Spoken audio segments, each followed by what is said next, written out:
Gavin, you're up. You're the only one who hasn't made a prediction.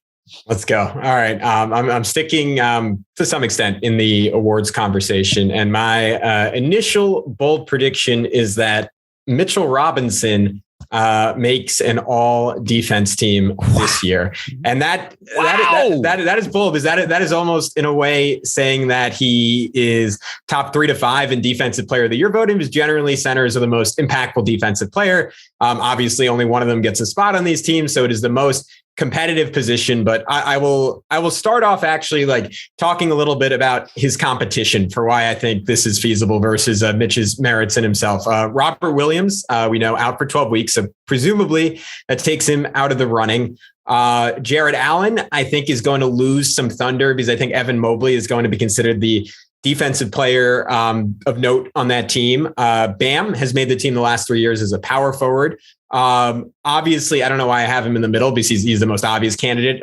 Rudy Gobert probably will make this team, probably should make it every year. He's still relatively close to his prime, but I kind of think Minnesota, like as bad as his tertiary talent was defensively in Utah, and he didn't have someone as good as Jaden McDaniels yes, on the Jazz. I kind of think they could still be quite bad, just because I think Cat guarding on the perimeter full time is going to be such a disaster there. So maybe that's a step too far, but I could see a world where Rudy somehow misses it. On Atlanta, I think Capella and Okongwu kind of cancel each other out. Yeah. They both split minutes pretty evenly. Joel Embiid, mentioned Embiid. Yeah. Here we go. Yeah. He's a decent shot. The only thing I could throw out there is if Philly is as good as people think they are. And I don't see a world where they run away with the number 1 seed, but they have those championship aspirations. Maybe he has more scheduled off days this year. And that's a little bit of a reach, because I think this is going to kind of be his season. I think he's going to win everything. So he might be the guy I put on there. And then the one other guy I was thinking of was Anthony Davis, but I think his best defensive days might be behind him. So for the case for Mitchell Robinson himself, I think we've all seen just how he looks this preseason. I mean, aesthetically, he seemingly combined the best of last year and the best of his first 3 seasons in the NBA in terms of the combination of bulk and mobility. And John, I think you were talking about this when you had Fred Katz on the other day, where he was citing some of the quotes from Tibbs, and I was reading the article he wrote on it, and Tibbs just seems like he's salivating over where Mitchell Robinson is well. And this was a quote on him switching. He said he's basically never done it as well as he's doing it now, because I think initially he relied strictly on his athleticism. He wouldn't have technique, but he could recover and still challenge the shot. Now he's combined his knowledge, experience, better technique, strength, and conditioning. So I think it's hard to get around. I think he has amazing potential defensively.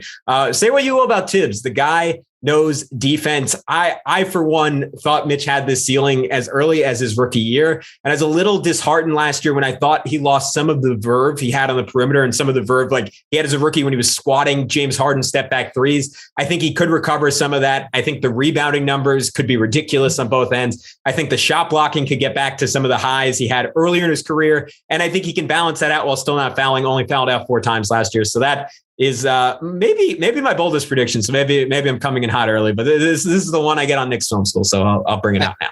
I think the fact I admittedly do not pay attention to the positional designations on all defense, and for some reason I hadn't realized that Bam can make it as a forward, which obviously he can because the positional stuff is just fucking wild. I mean, they made Jokic available to be voted as a forward for All NBA and Embiid too.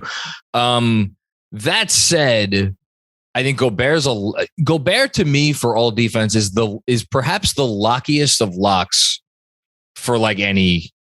Only him missing games, I think, would prevent him from making that team. So really, to me, this is a conversation about is he going to get the last spot? And I just think, if it wasn't for, but then again, Embiid, how many games would Embiid have to miss assuming Mitch plays, 70 something games, how many games would Embiid have to miss if he had a commensurate Embiid defensive type season? That's 30, to me what this question probably 30 is probably. Yeah. I think it at least 30. Yeah. I'd say, what if the Knicks have a top 3 defense though? I mean, yeah, that was the last part of my point I didn't really get into, but that's another stat from John's newsletter. I'm citing you a lot in this one, John. But top 8 defense last year without Kemba Walker. Like that, I think that's totally feasible with better other personnel across the board. I'm also without Kemba. Yeah. There you go. Yeah. I'm with the potential scenario where Cat drags Rudy Gobert into the muck with him and makes him look less good on defense. The second they made that trade, I was like, I see what they're trying to do. Their idea here is like, oh, we'll just do what the Cavs did this year, but better because we have 2 all-stars. Except Cat can't play defense, and Mobley is like going to be a defensive god in his career. Like, and that's the big difference there. And it's a huge one. Like he couldn't even defend the center position.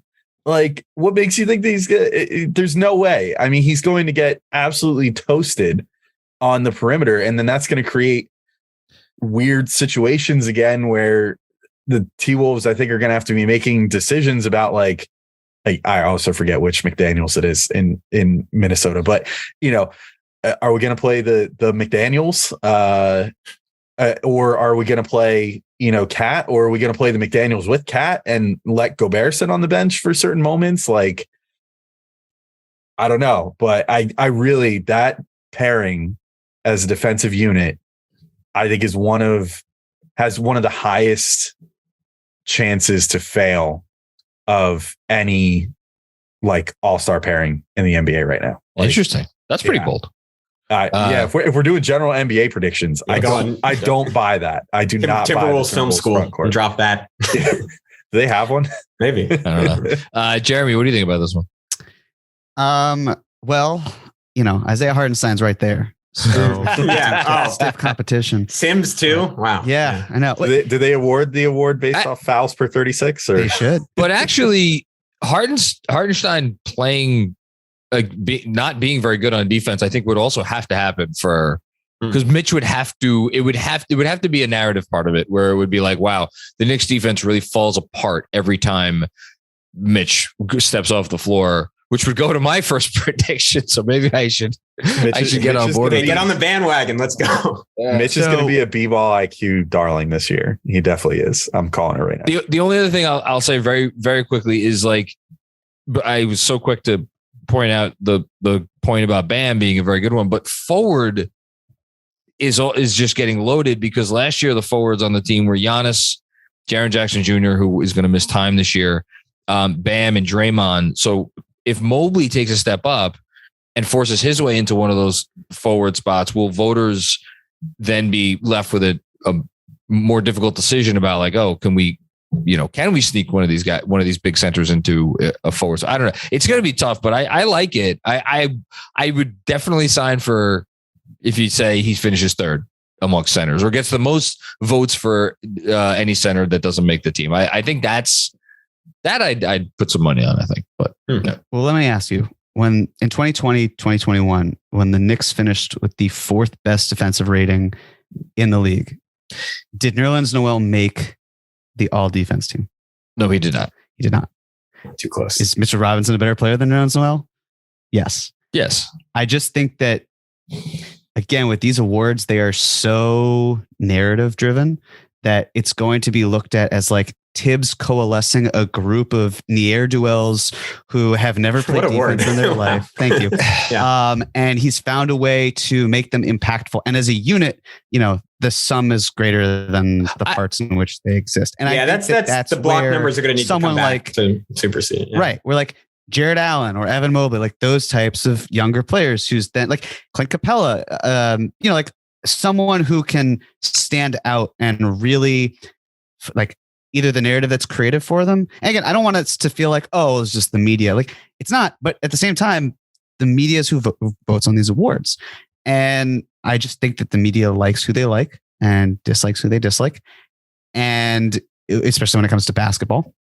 And it would be fun to see Mitchell Robinson in that position, but there's not the glitz and glamour that comes with it. And I think that that's why they will look for someone who is more established. And you have to really earn it to get there. I hope this is the year that Mitchell Robinson earns it to get there.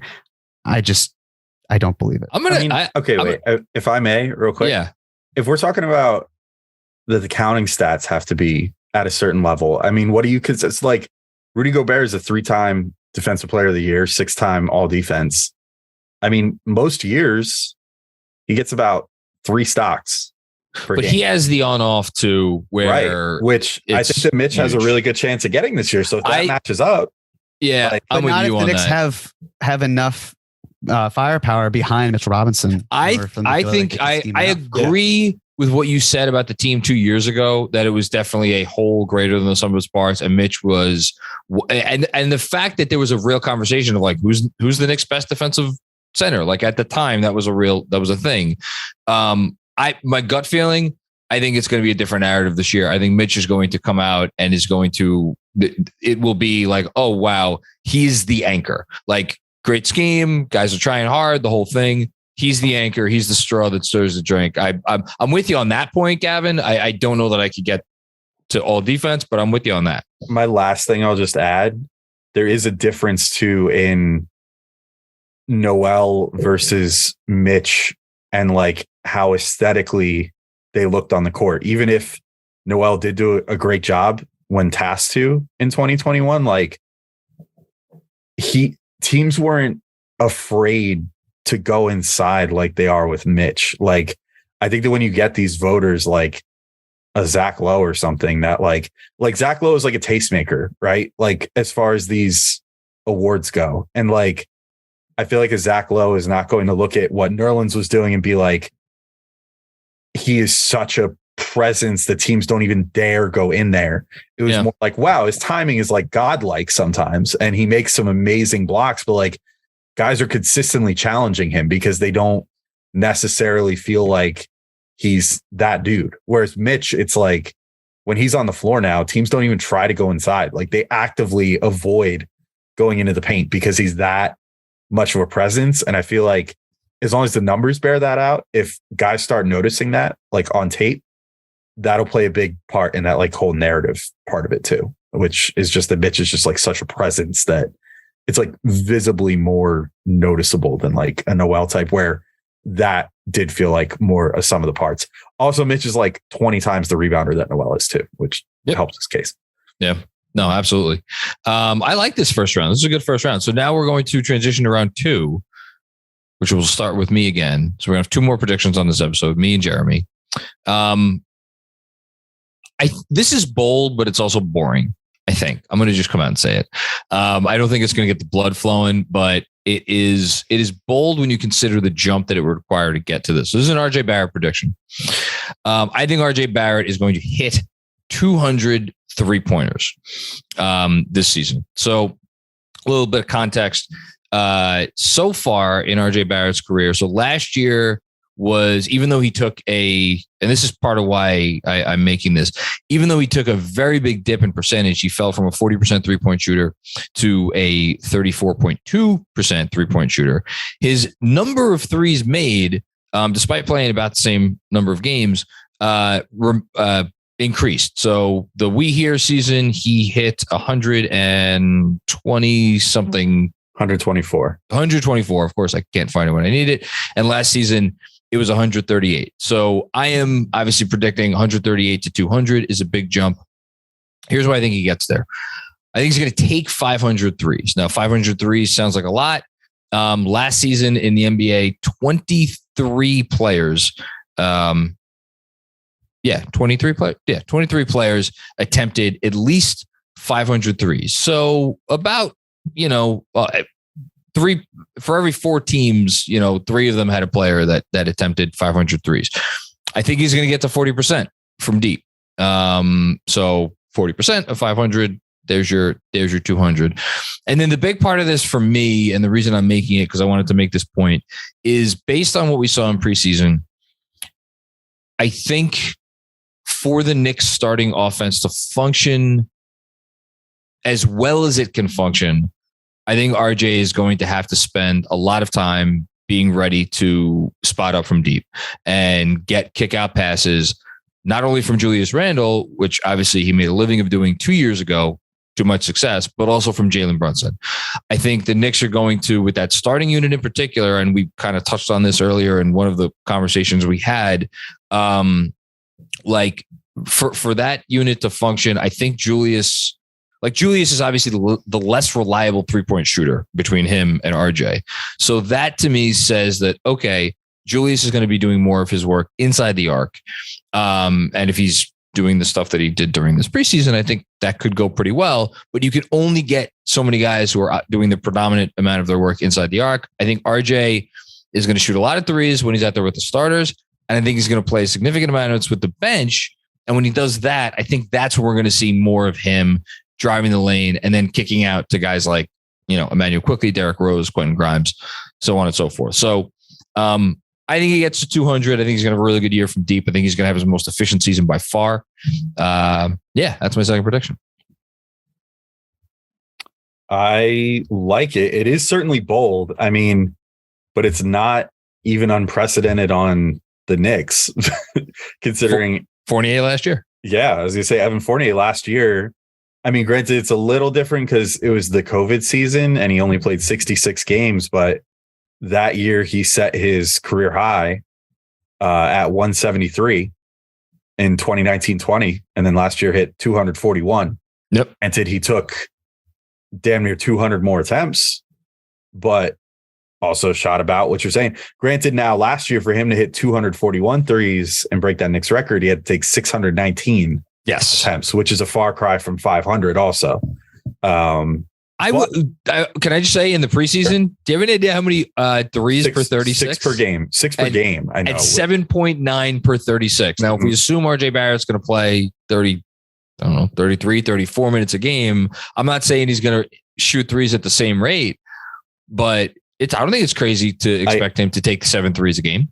Yeah. I mean, I will just say if it's even a hair below that, if he's at 6 attempts per game, and let's say he plays 80 games, then you're at 480, and that's not 500. Just a hair under. So yeah, it's definitely bold. It's a bold prediction. I will give you that.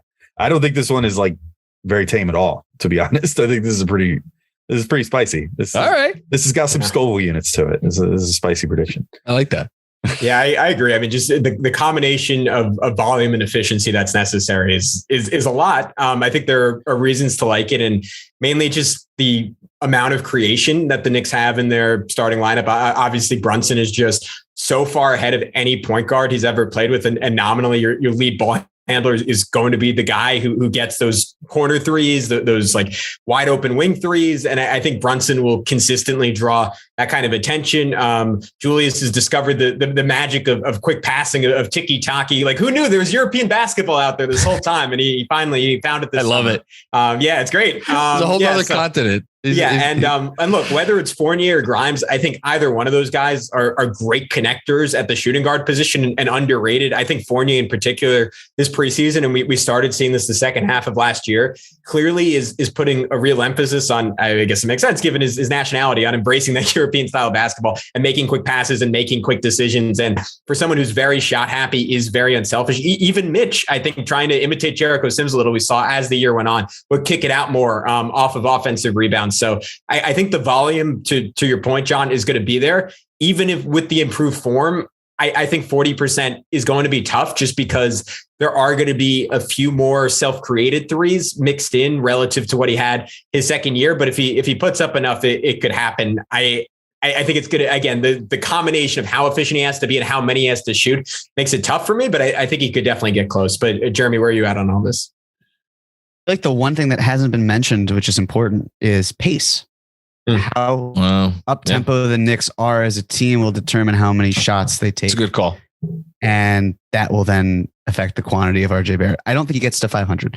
I think he could, like looking at his stats every year, again, where it's like 197 in a short year, 309 in a normal, 10 games short, and then 404 last year, whereas he actually played 2 fewer games than the year prior. Like, I think he could get to the 450, maybe 475 mark. Do I think he can hit to 200 on that pace? I don't. I think that's going to be tricky for him to do. But I love the attitude. I would love to see him hit 200. I just think it's it needs to be someone who's much more catch and shoot focused, like a Fournier, like a Grimes. Yes. Where Grimes, again, like it sucks to see him miss time, and that would condense the window he has to hit 200 threes. But I think ultimately it's really just going to be Fournier who gets to that, assuming he's still on the team. And if he's not, he'll be the only guy who is on pace to get 200 before being potentially traded. The one other thing I'll just add on the efficiency front from three is RJ wasn't good from deep anywhere last year, but he was not atrocious on catch and shoots. He was atrocious on pull-ups, and he took a lot of pull-ups. I think at some point there was some thought that maybe that pull-up number would increase this year. I no longer think that. I think based on the comments, based on what we've seen, he is going to lean into his bread and butter, which is I'm going to drive, I'm going to make plays on my drives, and I'm going to hit catch and shoot threes. So I think the pull-ups that might lower that percentage will go down, and it's going to be more of the catch and shoot variety, which I think will help. I don't know if it gets him there, but we'll see. Jeremy, you're up.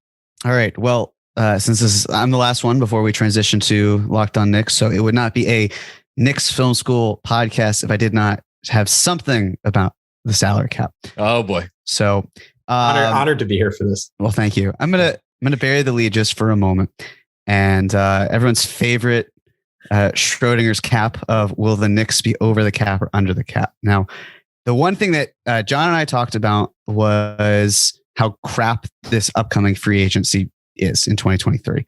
And the prevailing thought was, all right, well, the Knicks project to be over the cap, but if they wanted to be under the cap, there's really one player who makes sense based on how the team is constructed.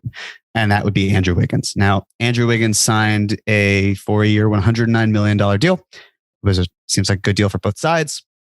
I thought Wiggins might get, if he went to another team, the tax, quote unquote tax for getting his services might be like $30 million a year. So, but nevertheless, he's extending there. So the question becomes, well, like, what do you do? Right? You basically have the deadline where it's not the last time where you can clear salary cap space, but we saw like how the Knicks were able to get Brunson, but that's also one of the better times you can do it before you might have to start shelling out picks to make that cap space.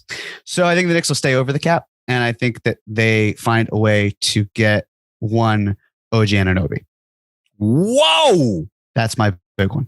And again, I'm not saying it'll be at the deadline, although for the sake of this, because we're saying, are we counting the offseason as this season? Because it's in a full year. All right. So at some point over the next 12 months, I think they'll go after him. I just want to say, we talked about the Wiggins thing a little bit on Sunday, me and Andrew, but there was no discussion of OG Anunoby. Please.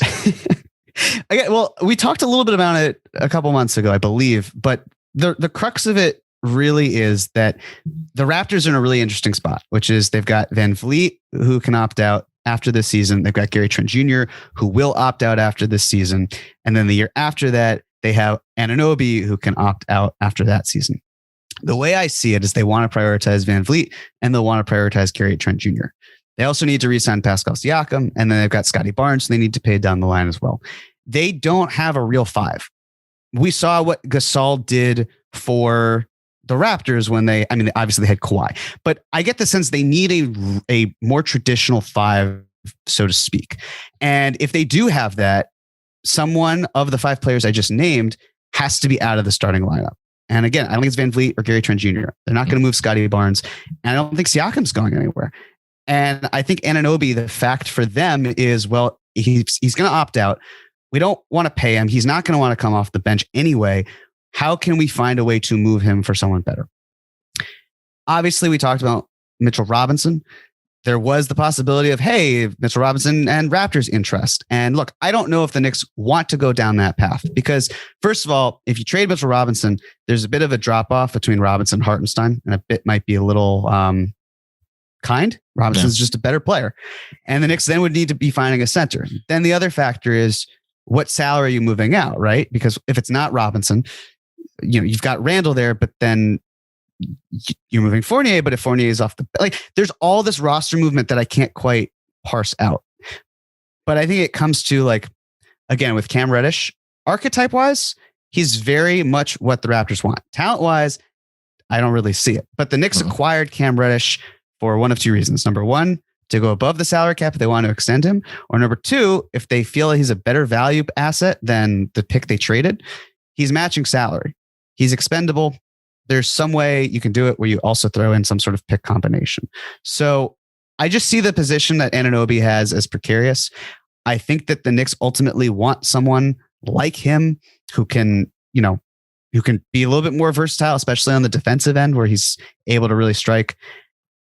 Again, what exactly the pieces are, I don't know. You could honestly say like there's Hartenstein and then Reddish is filler and then an unprotected first in the, couple of years and the Mavs pick. Is that something that the Raptors bite on? I honestly couldn't tell you, but I think that there's enough interest in what Anunoby brings to the table and his situation in Toronto that just makes this something very much worth watching. Wow. I'm floored. I actually have an immediate pushback. I don't think the Knicks would look at that sort of deal at all, to be completely honest. And here's why. I think if you look at like the types of deals that the Leon Rose regime has made so far, it's been like cat bullshit. We'll just want to call it that, like the Ed Davis type stuff. Let's stockpile some second round picks. We'll move one player from one team to another. All the draft night moves prior to this year. This year was a little different, but the other ones where it's like, all right, well, we know we could trade back 3 spots. We'll take like 3 second round picks in exchange for that, blah, blah, blah. Whatever. Fine. That's just cap crap. Sorry, Jeremy. But then I know it's a personal insult. I'm very sorry, but you said something bad about the Mets earlier. So I'm not sorry. Never mind. But then the second type of trade is buy low / extremely low risk, right? It was like Derrick Rose on the tail end of his career playing for the Pistons, maybe is still good, maybe is just okay. Okay, yeah, we'll trade Dennis Smith, who's nothing, and a second round pick for him. Or, Cam Reddish, yeah, we'll trade a quote unquote first round pick for him, but really it's a glorified second round pick. Let's be real. Like that pick is never going to convey higher than like pick 18. And more than likely, it's probably going to be 2 second round picks now that Charlotte is probably not going to be very good. So that's going to be second round picks. So you trade second round picks for Cam Reddish, extremely low risk, high reward type thing. The other type of trade they haven't pulled off yet, but the only other type of trade that we've really seen them be interested in is a true needle moving star. And that's the only thing that they're willing to like push any modicum of chips in for. And they don't seem particularly likely to go after someone, to me, of Anunoby's caliber, because I think that they would look at an Anunoby and say, clearly we've got at least enough gravitas to land these sort of mid-tier, high role player level free agents, because 2 summers in a row, they've now landed one in Fournier, which, say whatever you want about him, that was a get. Like that was a get when they got him. They took him directly from a division rival. He was a career like almost 20 point per game scorer, or like at least for the last like 5 years prior to that. And, a legitimate offensive weapon and viewed to be a huge upgrade at that time. And then this year they get Brunson, who falls in that same category of like, that I don't want to call Anunoby or Brunson or whatever a glue guy, but, like a guy that you look at and you say, does that guy really have the upward mobility to be like a star? Or is he just going to be like one of the 3 or 4 best players on a really good team, which there's nothing wrong with that. Those are still really good players. But I feel like that's where Anunoby slots in. And because of that, I feel like I would love to be proven wrong, because I like Anunoby as a player. And I think that deal you out, especially if they could do the Hartenstein one, like sign me up for that in a heartbeat. You kidding me? No pun intended. But like, I just don't, I can't really envision them making that move in my head, just based off of the profile of all the deals that they've done to this point in the Leon Rose regime. Can I tell you why I feel like they might, though? Yes. You named Evan Fournier.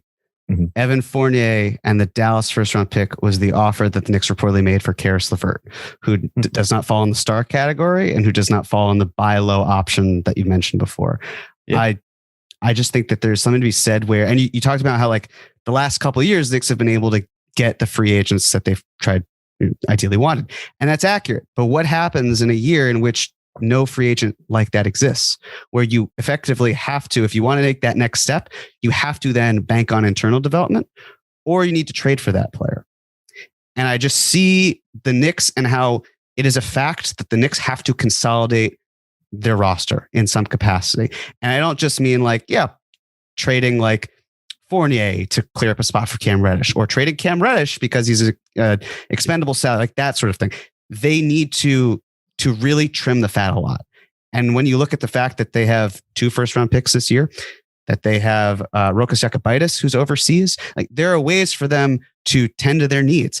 Like, is Jericho Sims really going to be a third string center this year and next year? Hell, is he going to be a third string center for this entire season if everyone's healthy? I just think that the way you have to then trade up for these guys is getting free agents in the building, getting them to these contracts, using them as matching salary, and moving from there. OG Anunoby is a good player. He's not a great player. He's a really good player. He's somewhere in that range of, like, again, he's not going to be a star, but you at least level up. Do you then level up with him in another trade later? I don't really know, but I think he's very close to that LeVert type where you just try to make the team better and you have enough assets where you feel comfortable doing that. And with the Knicks having 11 first-round picks in the next 7 years and the need, again, to consolidate with the youth, I think that it's something that they would seriously consider. I think it's interesting just to think about, like, the lineup implications of that and who the Knicks are giving up on. Are they sending Randall somewhere in a second move and playing a little bit smaller? Are they trying to go bigger and like push RJ down to the 2 and OG the 3, Randall the 4? Personally, like I'd love having like a lineup with OG, Grimes, and Mitch out there. It was just crazy defensive. I mean, you almost are doing a little bit of a Raptors thing at that point in terms of your size and physicality and flexibility. Look, I love OG as a player. I mean, I thought the last 2 years he was going to break out and be an all-star, and that hasn't quite happened. He had a monster year from an efficiency perspective 2 seasons ago. He was 49% from the field, 39% from 3, and then fell off a little bit in both those areas this year. And I attribute some of that just to like the somewhat clunky nature of the Raptors offense. And I think if the Knicks were to say we getting him to play a little bit smaller and to move off Randall, we want him to be our power forward. And I mean, the OB supporters can like set themselves on fire in that scenario. But I think he's the kind of player where you're like, yeah, that's worth it just because of what he brings from a two-way perspective and the fact that he can pop down to the 3 in some lineups and play with Obi a little bit more easier than someone like Randall can. So I'm for it. The only pushback I have is, to your point, if Cam is the guy in that trade instead of Mitch, will they be willing to include first round picks to make it? Because they'd have to include first round picks to make it happen, right? And we just had Ian Begley on the pod, and he was saying like his quote unquote bold prediction was that they will trade for an all-star before the start of next season. And I guess this is kind of Alex's point. Like, I would just be surprised if they used any draft capital ammunition on that kind of trade before they made a star trade and before knowing what the cost would be for that star. So that's my holdup. But John, you're about to talk. Yeah, I'll jump in and say the thing that's nice about an Anunoby addition is I feel like the whole summer since the Donovan Mitchell trade happened with Cleveland, we've all been kind of sitting here and be like, okay, so what is the path, right? And we've kind of settled in this area of like, okay, well, it's internal development, which then will either necessitate them only trading for one star, or will improve the asset base to the point where you trade more by way of players and less by way of picks, and then you leave yourself more to trade for the second star, so on and so forth. Trading for someone like Anunoby, in theory, then, because I agree with what's generally been said about him, is he is he a top 50 NBA player? Is he a top 60 NBA player? Is he a guy who maybe he's higher than, maybe he's top 40 NBA player? I'm with you, Gavin. Early on last season, I thought he would had a good chance of making the All-Star team because I thought he was going to be the best player on that team. Now, all of a sudden, you look up and it's like, is OG Anunoby is he the 4th best player on this Toronto team? Is he going to start? Like, we still don't really know that. But I believe he's really, really good and might be good enough to the point where if you add him to Brunson and Barrett, then all of a sudden you're looking at, okay, can we now parlay Randall and all of the picks into that one star that then puts us over the top? So it's kind of a bridge move, which I think they would do, presuming it doesn't cost them too many picks, or maybe not anything more than one of their own picks. The reason I have a hesitation with it is twofold. One, I do think it would require Mitch, and I think it would be, but the only way I think Mitch was to be the centerpiece of that deal is if Mitch kills it this season.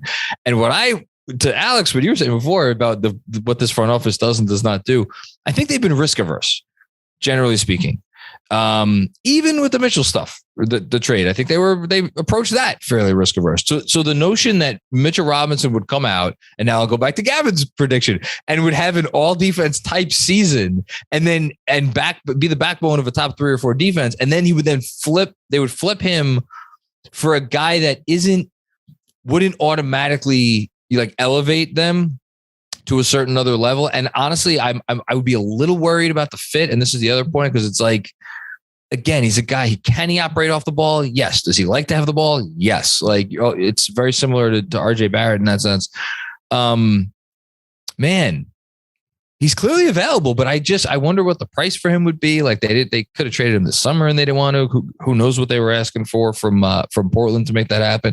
It's an interesting one though. I'm going to spend some time thinking about this one. That was good, Jeremy. Thank you. The other thing to consider, we could think about like, Mitch Troji and whatever draft comp gets in there, but that's also the beauty of a 3-team deal. Like I look at the Spurs. Are they really going to want to keep Poeltl? What team drafted Jakob Poeltl, you might ask? Well, technically the Knicks, but the Toronto Raptors, effectively. Or I guess the Nuggets. Well, regardless, he was on the Raptors. And that sort of philosophy where, like, if you move Fournier and a first-round pick to San Antonio, and they move Poeltl to the Raptors, and the Knicks also throw in a first-round pick to the Raptors, and there are several different ways you can go about this where it works. I look at everything that's there. Hopefully Mitch is so valuable to the Knicks that they can't get away with trading him. A lot of it's going to be in flux, but I hear you in terms of that they're not going to want to like make that upgrade until they get a star. I think that they can do the reverse order. I think that they have tried and demonstrated that they want to get better before getting that star. And it just has to be at the price point they're comfortable with. Yep. And is it 2 unprotected firsts? I think they're uncomfortable with that for someone like OG Anunoby. Yes. Is it 3 protected first round picks? I think they'd be fine with that. There's got to be some sort of happy medium that works for all parties, but there are enough movable deals here that work where I feel like you could get something that makes sense for them. Yeah. I just want to say all this Mitch trade talk, that's rude. I'm trying to find ways to keep Mitchell Robinson. Man, that would be bold. Talk about leaning into a different way of playing. Being like, Tibbs, you're going to play small ball or you're going to get Listen, the one thing you that is tough to deny, for as wonderful as Mitchell Robinson has been this preseason, and I think we're all high on what he's going to do this year, if you're going to build your team, at least in part, around Jalen Brunson and RJ Barrett, 2 guys who live and breathe trying to get to the hoop all the time, having a center who can stretch the floor, or someone in the 5 spot, whether it's a true 5 or Hardenstein or whatever, that makes a lot of sense. So, man, this is an interesting one. I like how we ended there. Okay, we're gonna end this episode on the Knicks Film School feed, but to hear the second half of our bold predictions, go ahead and jump over to our friends at Locked On Knicks, where you can find the second half of our bold preseason predictions. And that is what we are going to do.